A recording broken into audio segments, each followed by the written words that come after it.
안녕하세요. 저는 30대 유부녀입니다. 이제는 무남동을 떠났어요. 저는 외동딸이지만 부모님의 사랑을 많이 받았던 아이와는 먼 거리를 두고 있어요. 제가 기억하는 제일 오래된 기억부터 제 부모님은 서로 사이가 좋지 않으셨고, 아버지는 외출을 많이 했고, 엄마는 제게 상냥하지 않으셨어요. 초등학교에 입학한 후에 아버지는 집에 들르지 않았고, 엄마는 주말에 아빠가 온다고 했지만 왜 아빠는 주말에도 오지 않았나 했죠. 아빠는 언제 오시나요? 안 오시겠죠. 그의 꼬라지를 보면 결코 울지 않을 것 같아요. 그래서 너도 내 아빠를 기다리지 마라. 웬만하면 너에게는 아빠란 사람이 아예 없다고 생각해야 해. 당시에는 엄마의 발언을 완전히 받아들이기 어려웠고 나는 넋이 나간 채로 아버지를 찾았었어. 하지만 그러한 나를 엄마는 무시했어. 나는 혼자 아빠의 행방에 대해 궁금해하며 가슴 아파했고, 그렇게 자라다 부모님의 이혼 소식을 알게 되었어. 별다른 설명 없이 이혼을 결심하셨다가 결국 이혼한 거야? 어린 딸로서 눈에 띄지 않았는지, 왜 아빠는 그렇게 무정했는지, 마지막으로 제대로 된 작별 없이 떠날 수 있었던지 생각하면 아버지는 악마처럼 여겨졌어요. 처음부터 친척들과 친가족과는 거의 연락이 없었기 때문에 아버지와도 영원히 연락이 끊기고 어떤 접촉도 없었습니다.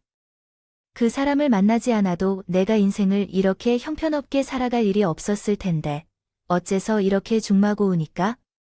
엄마, 부탁해요. 이제 술 좀 그만 마셔요. 오늘 저녁밥도 안 먹고 지금까지 술만 마셔서 알고 있어요. 엄마는 자신의 딸을 생각하지 않아요. 내가 불쌍하지도 한가 봐요. 왜 내가 내 생각을 해야 하는지, 그리고 너보다 백발천배 더 불쌍해. 저는 알아요. 커오면서 엄마 때문에 숨이 막혀왔어요. 무엇이든 역설하고 금방 시리에 빠져버리고 술에 의존하려는 엄마를 보면서 나 역시 미쳐가는 것 같았어요. 집 구석에 돈이 있을 리는 마음은 전혀 없었습니다. 돈을 빌려주었더니 결국 외가 쪽 친척들로부터 절연당했어요. 빌려준 돈을 되돌려받지 않아도 된다며 앞으로 제발 연락하지 마라 주기를 간곡히 부탁하더군요. 그들이 하나같이 우리 모녀에 대해 그렇게 말했습니다. 나는 지독한 가난과 애정 결핍 상태에서 학창시절을 보냈어요. 문제집을 사본 적도 없었고 매점은 한 달에 2번 정도만 갈 수 있는 곳이었으며 비가 오지 않는다면 반드시 걸어서 등하교를 하곤 했어요. 버스비조차도 아까웠거든요. 입시를 하고 나면 한 번도 다니지 않았죠. 수능 시험을 공부해서 대학에 입학했습니다. 알아주는 곳은 아니었지만 장학금이 나와서 선택한 곳이었죠. 내가 어떤 능력으로 대학 생활을 할 것인지 모르겠다. 대학을 나오면 고졸보다 더 좋은 직장에 취업할 수 있는 것은 확실하니 엄마는 그 얘기를 왜 계속하는지 모르겠어. 아무리 그래도 고졸보다는 대졸이나 나는 학기마다 장학금을 받을 수 있고 생활비는 아르바이트로 충당하면 되니까 걱정하지 마. 그리고 내가 대학을 졸업하면 취업을 하고 엄마도 이제 문화생활을 즐기면서 살아야지. 이 아이 말은 못하지만 이미 망한 인생은 필요 없으니 너만 행복하게 잘 살아도 충분해. 나는 여기까지는 감실 것이 없을 것 같아서 그날 그녀가 엄마의 말투와 목소리가 이상했다. 묘하단의 기분을 느낄 수 있었지만 어리석게도 나는 그 직감을 무시했다. 대학 생활에 바쁘다는 핑계를 대었지요. 결국 엄마가 매우 심각한 병으로 고생한다는 것을 알게 되었습니다. 엄마가 이미 죽음의 문턱에 있다는 사실을 깨달은 순간부터 제 정신은 없었고 엄마의 죽음을 실시간으로 지켜보며 더욱 미쳐갔습니다. 엄마는 허망하게 세상을 떠났고 나는 외롭게 남겨졌습니다. 장례식장에서 그냥 멍하니 앉아 있었던 것 같아요. 멋쩍은 표정을 짓는 친척들 중 한 분이 계셨습니다. 몇 분 동안 자리해 주신 분들은 없어서 아무도 손을 내미는 사람은 없었습니다. 저는 완벽하게 혼자였고 어떤 의무감으로 남은 학기를 다녔지만 머리와 가슴이 텅 비어 있었어요. 그냥 일상의 모든 것이 지겨웠고 아무 의미도 느껴지지 않았어요. 스스로는 결코 벗어날 수 없는 우울의 구렁텅이에 빠져 있었던 저였는데, 그러한 저를 알아봐 주시고 손을 내밀어 주신 분이 믿기 어려울 정도로 존재하셨어요. 그분 한 사람이 제 구원자였어요. 바로 제 남편이죠. 대외 활동을 하다 우연히 알게 된 사이였는데, 약 2년이 지났지만 아무런 관계 발전이 없었었거든요. 그런데 남편이 우연히 제가 얼마 전에 모친상을 당했다는 소식을 접하고 저를 만나러 왔습니다. 얘기를 듣고 나니까 너무 신경이 쓰여서 미치겠더라고요. 전에 분명히 외동이라고 했던 것 같았는데, 형제나 자매도 없이 모친상을 치르려니 힘들었을 텐데, 아버님도 상황이 많이 어려우실 것 같네요.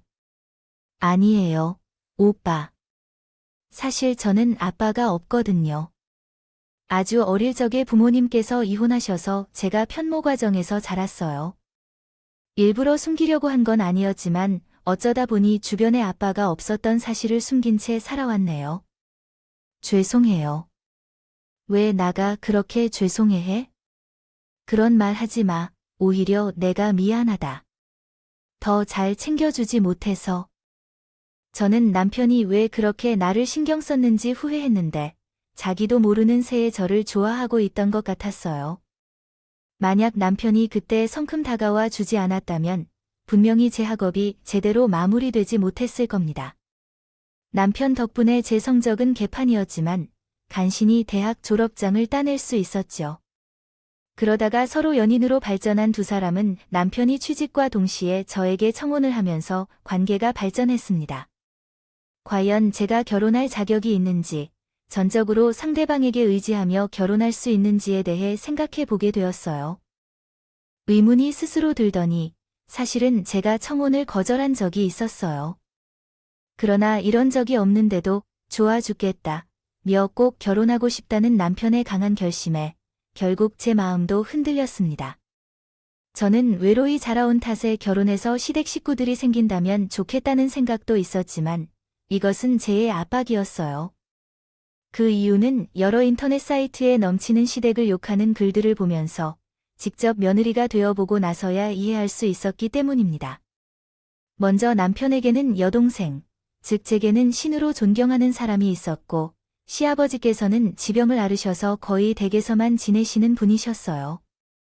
아픈 남편의 수발을 돌봄으로 지내면서 성격이 괴팍해진 것 같아요. 시어머니께서는 굉장히 드센 성격을 가지고 있었고, 말씀을 하실 때도 그냥 하시지 않고 톡톡 쏘는 말투를 사용하셨어요.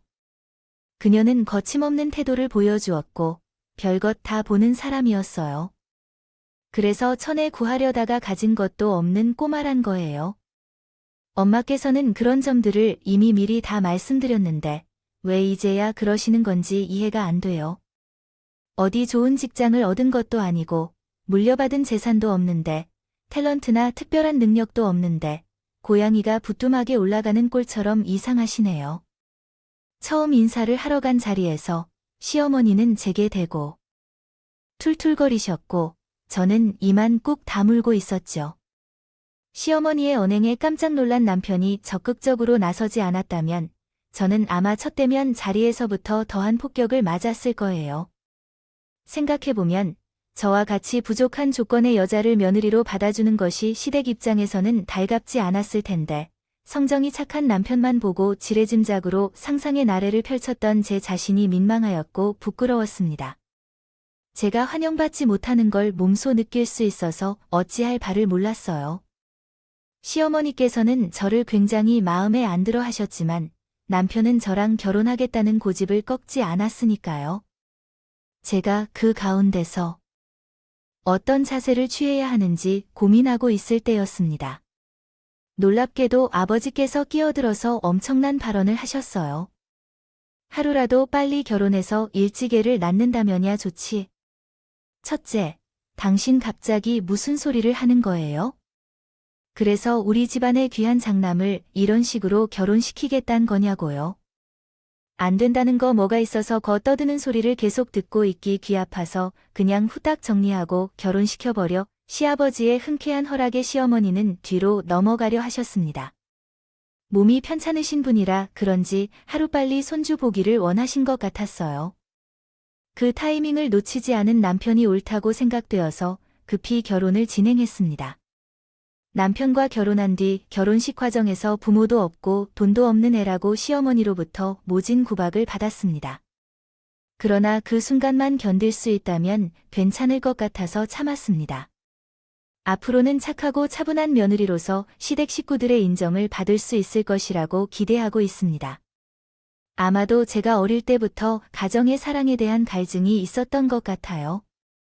남편이 회사에서 신입으로 바쁜 시기를 보내고 있어서 저희 부부는 어차피 시댁에 살면 유리하다고 판단했어요. 아파트는 방 3개로 구성되어 있었습니다.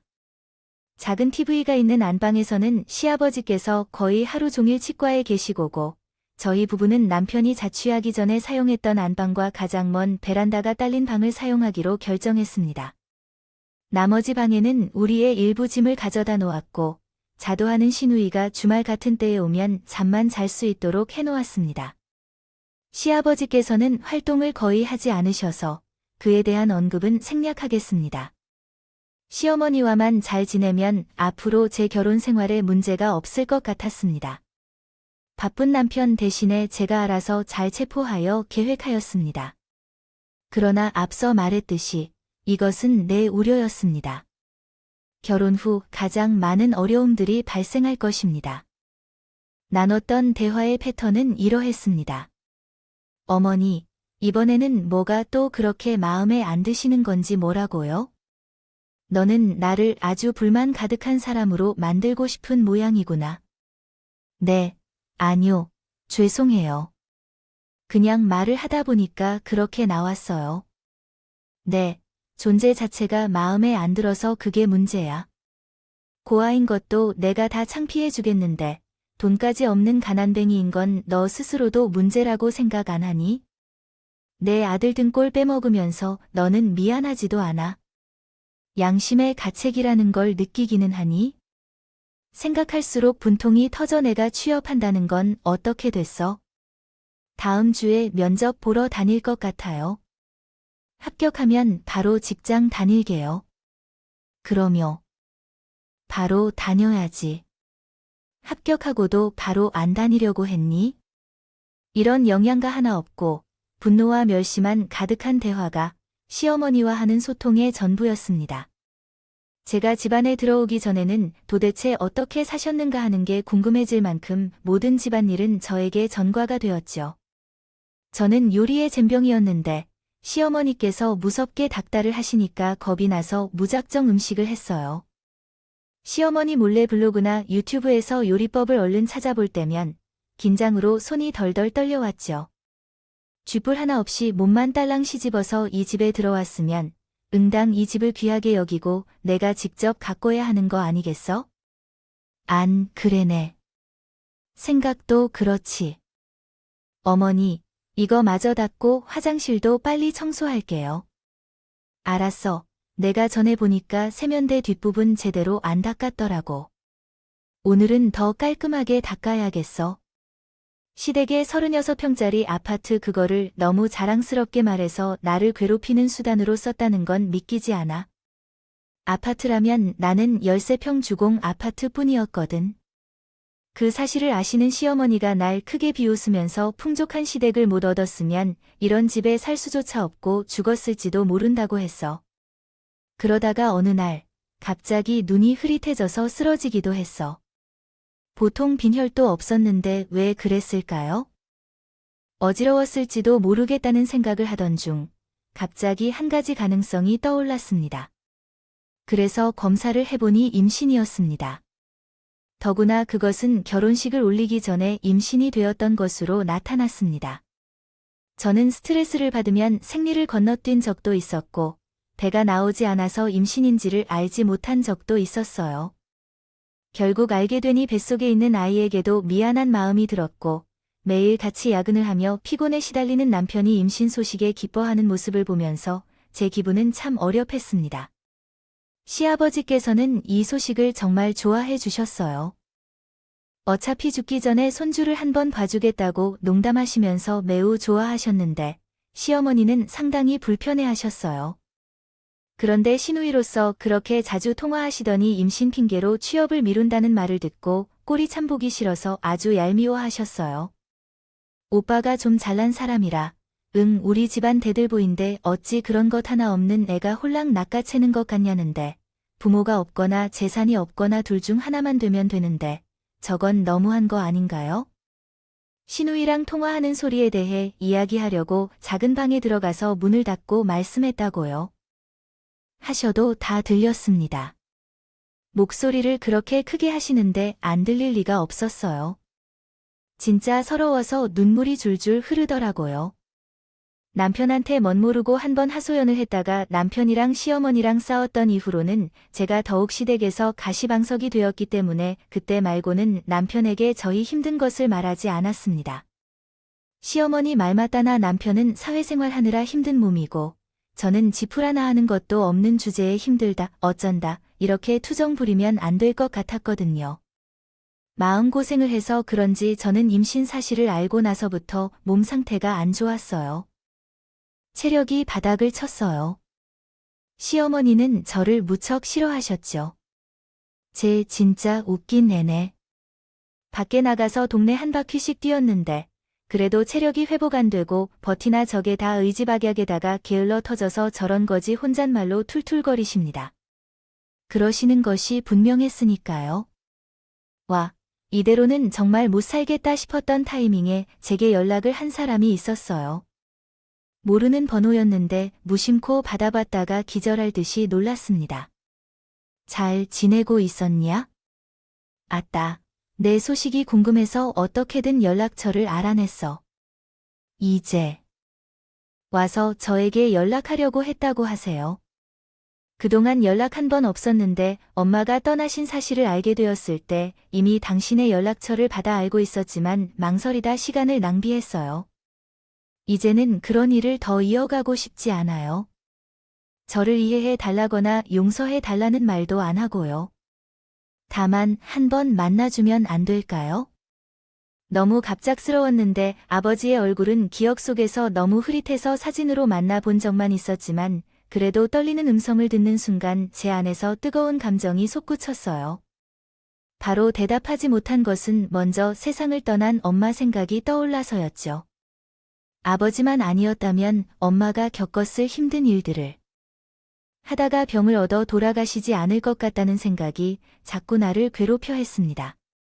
아버지를 만나고 싶은 본능적 욕구와 이제 와서 그럴 것 없다는 이성적인 판단이 내 안에 대립하여 난감했죠. 이런 고민 때문에 입맛도 잃고 더욱 수척해져 갔는데 그러한 모습을 보시며 시어머니는 오히려 짜증을 내셨어요. 왜 또 그러는지 의아해하며 무시하려 했지만 시어머니는 보통 약이 오르신 상태가 아닌 것 같더군요. 요즘에 일부러 그러는 거야? 내가 너한테 나가서 돈 벌어 오라고 그럴까봐. 지금 그 소리도 못하게 하려고. 요즘엔 자꾸 쇼를 하잖아. 그 말에 대답했어요. 맞지? 아니에요, 어머니. 제가 무슨, 그냥 컨디션이 안 좋아서 그러는 거예요. 컨디션이 안 좋을 일이 뭐가 있는지, 내가 유난을 따라 내 아들에게 동정심을 얻으려고 하는 걸 나는 모르겠다고 생각하고 나를 속이려 한다면 10년은 멀었다. 진짜 시어머니와 함께 있으면 차라리 벽에 말을 하는 것이 더 나은 표현이 왜 나왔는지를 이해할 수 있었습니다. 뱃속에서 커가는 아이를 위해서라도 저는 분꼬라여야겠다는 생각이 들었고 이런 뉘앙스를 가볍게 흘렸다가 시어머니와 또 설전이 있었어. 내가 돈이 어디 있는지 자식을 얻고 집을 나간다고 생각하고 있는 거야? 그것은 전부 내 아들도 아닌가? 어머니 아들일지라도 제 남편일 텐데. 가진 돈만으로는 택도 없어. 어차피 대출을 받아야 하는 것이니까 그 대출도 쥐뿔 하나도 없는 내가 아니라 내 아들이 받는 거야? 그러면 안 되는 건가요? 부부인데 남편이 받은 대출로 아내가 함께 살면 안 되느냐고요. 엄마야? 싸가지 없이 눈부시게 빛나는 것 좀 봐. 부모도 없고 돈도 없어서 돕기만 남은 아이들. 너 같은 부류들 잘 알아. 내가 이래서 너를 반대했던 것인데. 웬만큼 참아왔었는데 그 순간에는 짜증이 폭발해서 몸이 막 떨렸습니다. 그 모욕감을 견뎌낼 수가 없어서 저는 눈물이 고인 채로 시어머니께 지난 서운한 일들을 막 따지고 말았어요. 제가 덜덜 떨면서도 할 말을 다 해주니까 시어머니께서는 어이없는 표정으로 입을 멍하게 벌리고 계셨죠. 그 후로는 냉정한 상태였어요.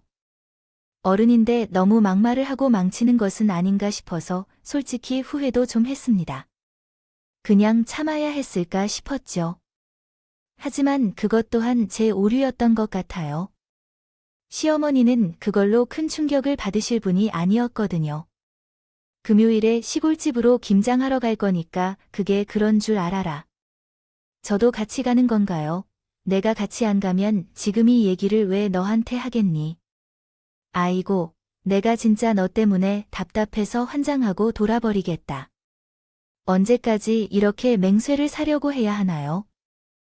아니요, 그게 아니에요. 어머님이 제가 이 추운 날씨에 시골집으로 가서 김장을 하기에 몸 상태가 좋지 않아서 슬슬 배도 무거워져서 도저히 그가 하루 일한다고 무슨 사달이라도 날까봐. 그래서 정말 어렵다고 하지만 너네 사촌 2명 알잖아요. 결혼식장에서도 봤고 명절날에도 만났잖아요. 시골집에 김장을 하러 같이 가기로 했으니까 그렇게 생각하시는 줄 아는데 언젠가 시어머니의 말씀을 듣자마자 눈앞이 아찔해졌어요. 시어머니께서 말씀하신 사촌 2명은 저의 시댁 집안 식구들 다 통틀어 제가 가장 싫어하는 사람들이었거든요.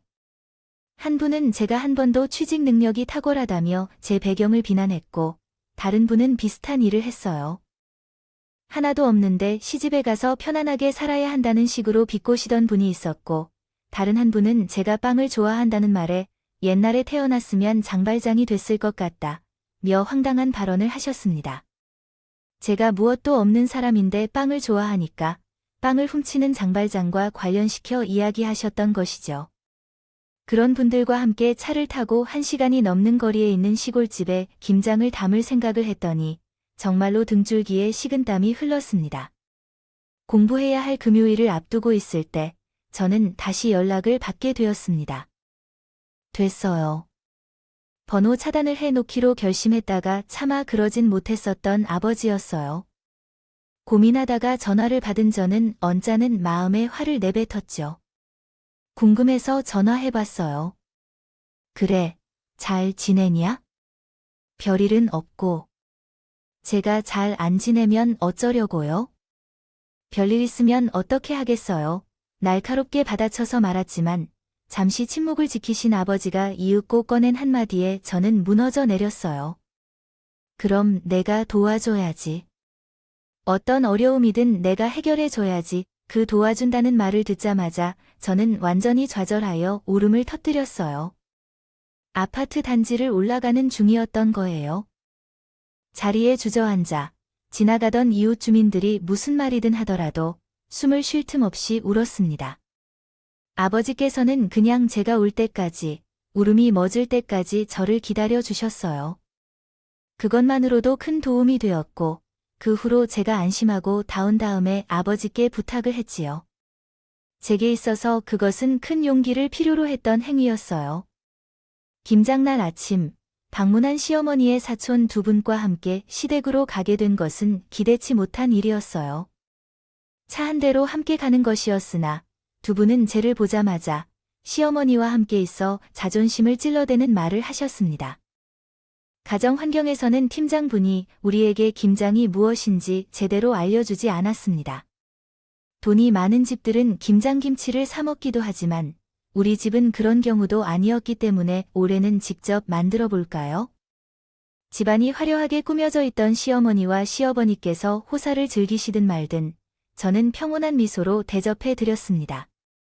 준비를 마치고 엘리베이터를 타고 1층에 내려왔을 때 갑자기 멈춰선 차량 한 대 때문에 우리는 모두 발걸음을 먼저 내딛어야 했어요. 운전석에서 젊은 사람이 내리고 뒷문을 열었을 때 캐주얼한 정장 차림에 커다란 키와 중후한 매력을 지닌 신사 한 분이 어색하게 서 계셨습니다. 비가 내리니까 사람들이 부장 제 아버지가 맞다는 사실에 압도되어서 저는 말을 먹는 것 같아요. 아버지의 모습은 이 아파트에서 본 것이 없던 얼굴이었어요. 차 가격이 비싼 걸 봐라 하고 떠들던 세 명은 당사자가 저에게로 곧장 걸어오자 금방 어처구니 없어졌어요. 우리 딸이 아빠랑 오늘 백화점에 가기로 했는데 잊어버려서 직접 데리러 왔습니다. 아버지께서 웃으시면서 그렇게 말씀하시자 나는 제 곁에서 비명에 가깝게 숨을 죽이는 시어머니 소리를 분명히 들었습니다. 입을 떼기도 전에 아버지가 먼저였어요. 시어머니를 향해 말씀하셨어요. 아, 처음 뵙겠습니다. 사부인, 그간 사정이 있어서 인사가 늦었네요. 예, 그럼 저는 며느리의 부친이 되시는 사람입니다. 제가 우리 딸이 아버지가 되는 사람입니다.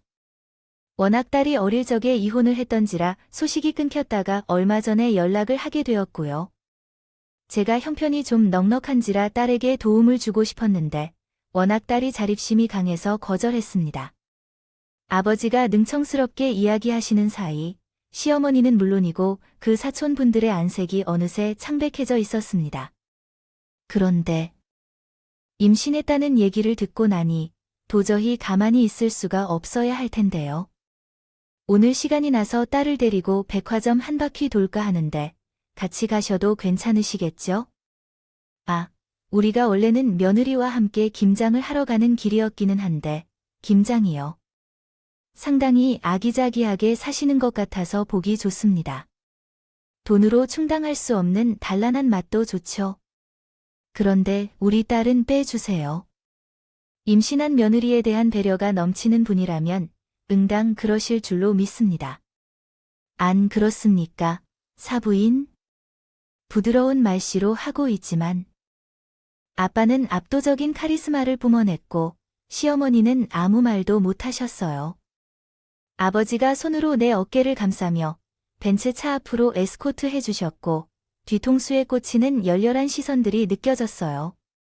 저는 시댁 서민방에게 아무 설명도 하지 않고 그저 아버지의 차에 올라탔고 그대로 그곳을 떠났어요. 많이 놀라셨는지 시어머니께서 다리에 힘이 풀리신 것 같은 모습으로 힐끔 돌아보면서 말씀하셨어요.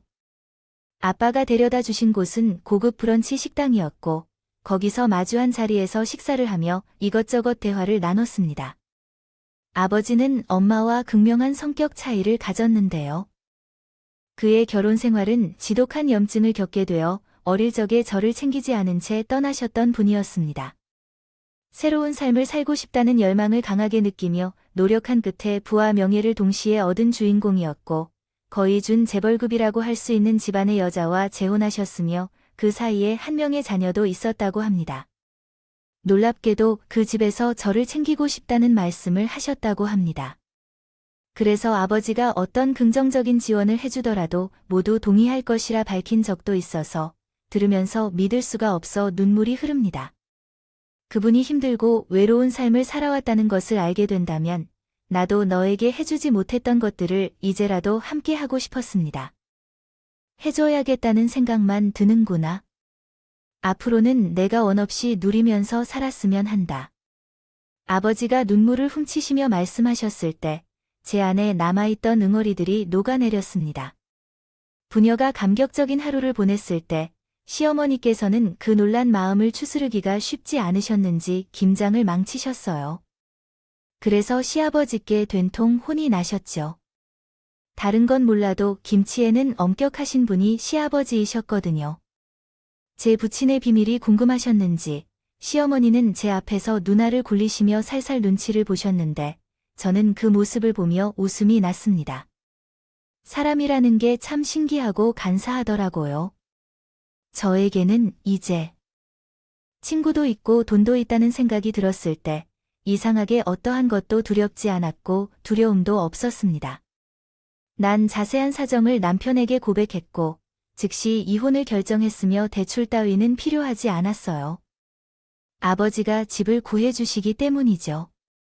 그동안 내가 잘못한 것이고 너에게 너무 혹평했다.